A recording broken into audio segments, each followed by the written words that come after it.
क्या देवभूमि के लिए रची जा रही है साजिश? क्या उत्तराखंड कट्टरपंथियों का गढ़ बनेगा?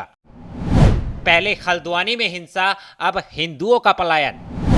60 परिवार अब तक छोड़ चुके हैं हल्द्वानी।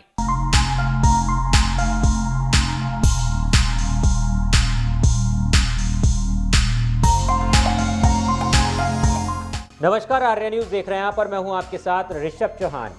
सरकारी जमीन पर कब्जे, पुलिस पर हमले और हिंसा के कारण हल्द्वानी बीते दिनों पहले सुर्खियों में आया था, लेकिन अब एक बार फिर चर्चा का विषय बन चुका है और इस बार आप वजह जानकर हैरान हो जाओगे।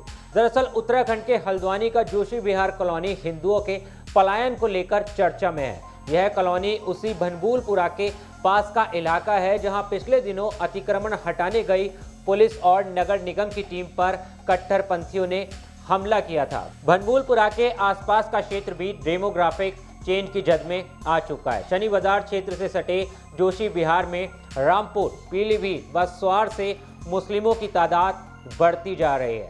आलम यह है कि पिछले 6 वर्ष में 60 हिंदू परिवार जोशी विहार से पलायन कर चुके हैं। इस कॉलोनी में मात्र 3 हिंदू परिवार बचे हैं। इन्होंने भी अपने मकानों का सौदा कर दिया है और अगले महीने मकान छोड़कर चले जाएंगे। अब आपको ये भी बता देते हैं कि इन सब की शुरुआत कैसे हुई और कैसे बन गया जोशी विहार एक धर्म के लोगों का गढ़। दरअसल साल 1954 में अल्मोड़ा से आए रामदत्त व देवीदत्त नाम के 2 भाइयों ने कई एकड़ जमीन खरीदकर जोशी विहार को बसाया था। बाद में दोनों भाई के 5-5 बेटों के पिता बने, जिसके बाद सभी बेटों में जमीन का बंटवारा हुआ। बाद में इन्हीं में से कुछ ने जमीन बाहरी लोगों को बेच दी, जिसके बाद शुरू हुआ असली खेल। 6 साल पहले रामपुर से आकर मालिक नाम के एक व्यक्ति ने जोशी कॉलोनी में मकान खरीदा।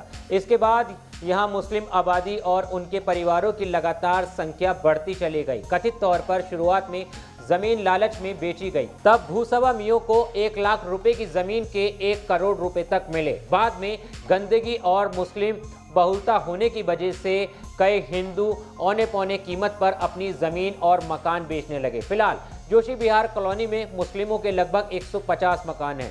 पूर्व ग्राम प्रधान मनोज मटपाल के मुताबिक इस समय जोशी कॉलोनी में जमीन का रेट 4500 रुपए स्क्वायर फीट चल रहा है। लेकिन अब हिंदुओं के पलायन की खबर सामने आने के बाद जिला प्रशासन ने डेमोग्राफिक चेंज के कारणों की पड़ताल का भरोसा दिलाया है। लेकिन उत्तराखंड गठन के समय 1.5% मुस्लिम आबादी आज 18% के लगभग हो गई है।